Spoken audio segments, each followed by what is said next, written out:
राजनांदगांव लोकसभा के छुईखदान क्षेत्र में हम मौजूद हैं और यहाँ पर आज हम बात करेंगे लोगों से कि चुनाव को लेकर क्या तैयारियां हैं, क्या मुद्दे हैं।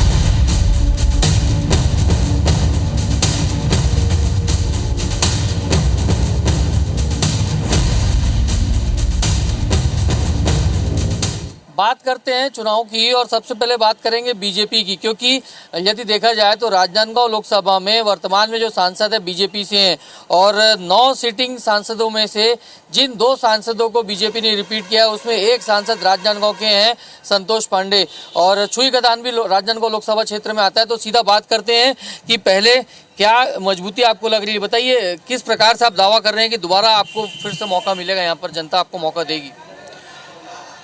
बिल्कुल, इन 10 सालों में जो केंद्र की मोदी सरकार ने देश की आम जनता और गरीब जनमानस के लिए जो विकासमूलक काम किए हैं वो विगत पिछले 70 सालों में कांग्रेस के कभी नहीं हुए। प्रॉपर छुईखदान की बात करूं तो क्या लगता है सांसद महोदय ने कितना ध्यान दिया है यहाँ पर?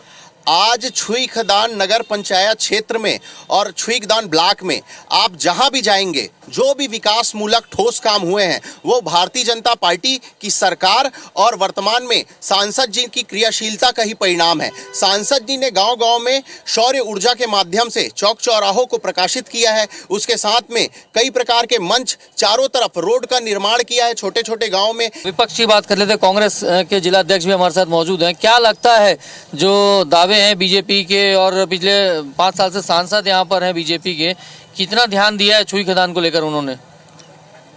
अभी हम लोग मैदान में जाते हैं ग्रामीण क्षेत्र में, अभी विगत 5 साल से वो सांसद रहे हैं, लोग उनको पहचानते नहीं, जानते नहीं कि कौन हमारा सांसद है। आज ये स्थिति है। विकास आप देखते हैं किसके दावे मजबूत लगते हैं, क्योंकि दावा हर कोई करता है चुनाव में। 15 साल तक भाजपा की सरकार रही। रमन सिंह जो विक्रांत सिंह के मामा हैं, उनके भाई सांसद रहे, लेकिन कभी खैरागढ़ को जिला नहीं बनाया गया था। लेकिन इस बार भूपेश बघेल ने यशोदा वर्मा के जीतने के 1 घंटे बाद खैरागढ़, छुईखदान और गंडई को जिला बना दिया।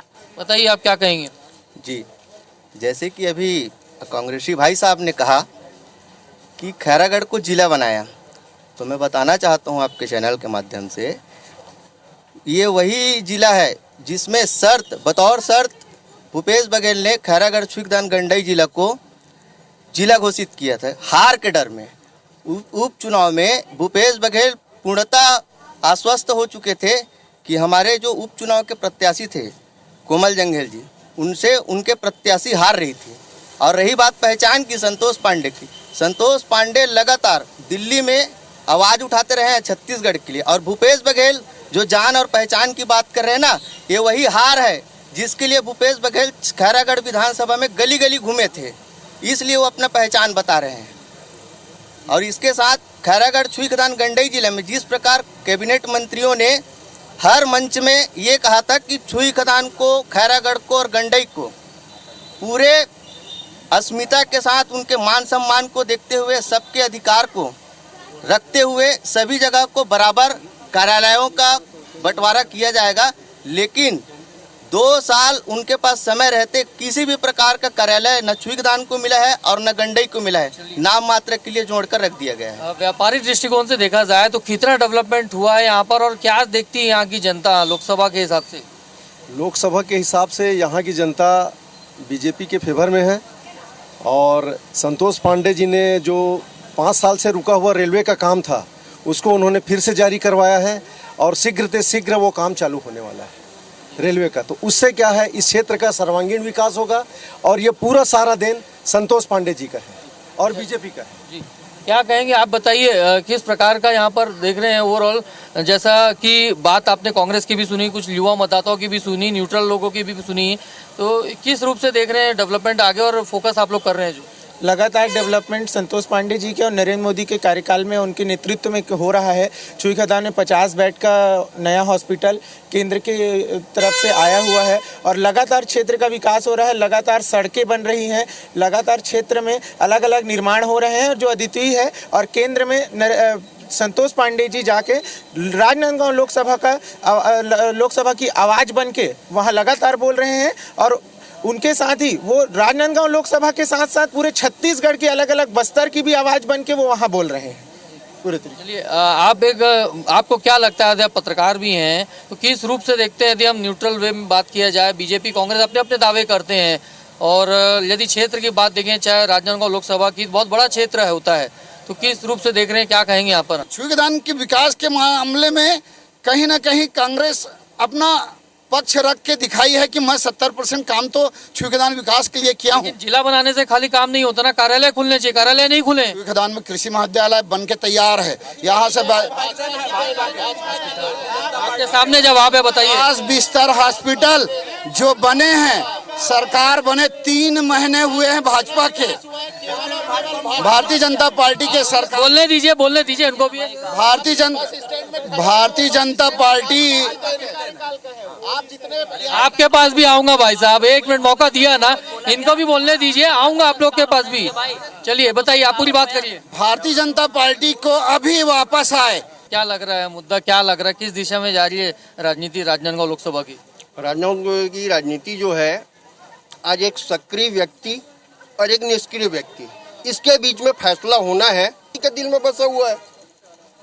कुछ और लोगों से बातचीत करते हैं, यहाँ पर लोग मौजूद है। बताइए, आप कहाँ के रहने वाले? पहले थे मैं कवर्धा का रहने वाला। अच्छा, क्या लग रहा है, राजनांदगांव लोकसभा में हिस्सा आता है उसका भी, क्या कहेंगे वहाँ? जय श्री राम। इस बार 400 पार मोदी सरकार। संतोष भैया, हमारे कवर्धा जिला में 2 विधानसभा है, पंडरिया है और कवर्धा है। जो काम हमने अभी जो देखे हैं, वो काम आने वाले 20 साल पहले से नहीं देखे हैं।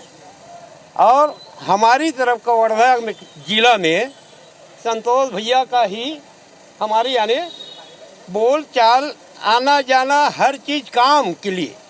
उधर पूरे जंगल के इलाके में इतने काम करवाए गए हैं संतोष पांडे जी, जिसका कोई सांसद अभी तक, जो पहले कांग्रेस का सन में सुरेंद्र बहादुर का था, उस टाइम में काम नहीं हुआ था, वो काम आज हमारे कवर्धा में हुआ है। आपको बता दूं, हमारी चुनावी चौपाल जारी है।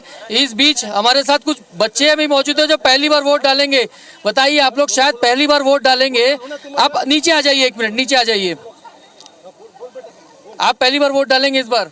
Yes sir. क्या सोच के जाएंगे वोट डालने? राजनांदगांव लोकसभा के किस रूप से सांसद, किस रूप से देखना चाहेंगे, कैसा सांसद हो? अच्छा होना चाहिए, सबको अपना अपना अधिकार पूर्ण रूप से मिलना चाहिए। मतलब तमाम बीजेपी भी है, कांग्रेस भी, वो अपने वादे कर। आपको पता है कौन कौन चुनाव लड़ रहा है? संतोष पांडे जी और भूपेश बघेल जी। अच्छा, तो दोनों में कौन बेहतर है आपके हिसाब से लगता है?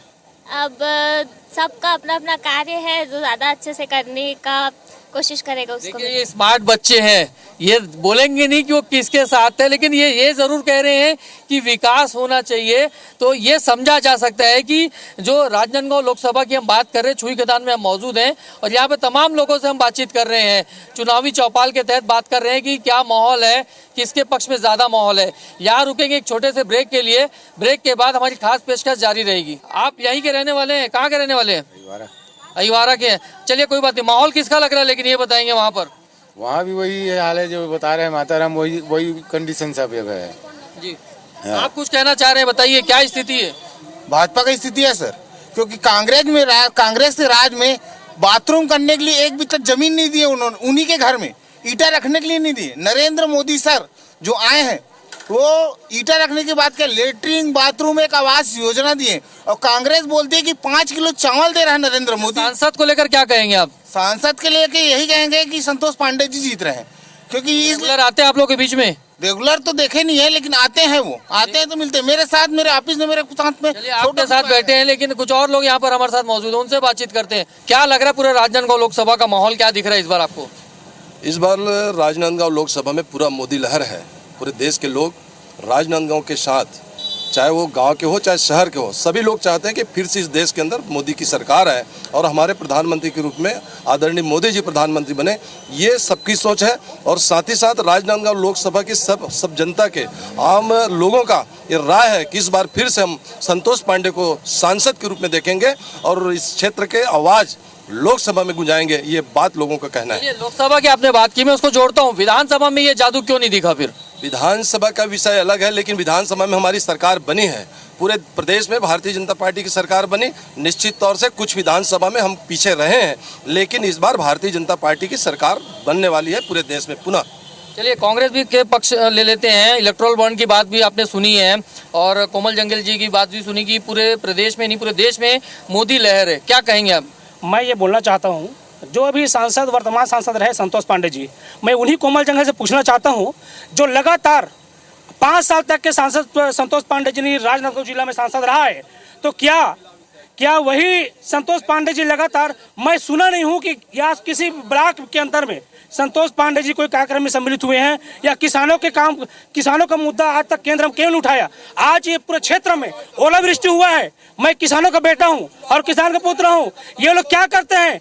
आज यही कोमल जंगल जी जब एक बारिश होता था तो यही कोमल जंगल जी कलेक्टर के पास जाके भूपेश बघेल को पत्र लिखा करते थे, लेकिन आज ये कोमल जंगल जी कहाँ गए थे जब किसान का जल जो है ये ओलावृष्टि के कारण पूरा फसल इस क्षेत्र चौपट है। तो आज चलिए कोमल जंगल जी से जवाब लेते हैं, उन्हीं से आपके ऊपर बात की जा रही है, क्या जवाब देंगे बताइए।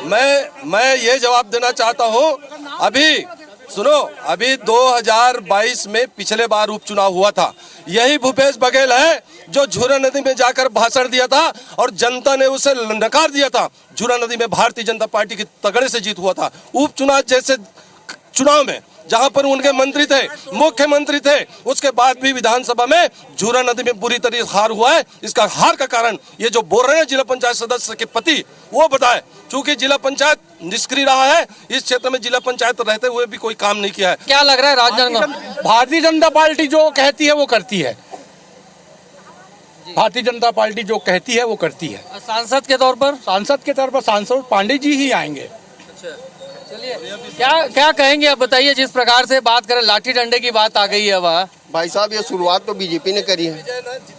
पप्पू पनौती किसको बोल रहे हो आप?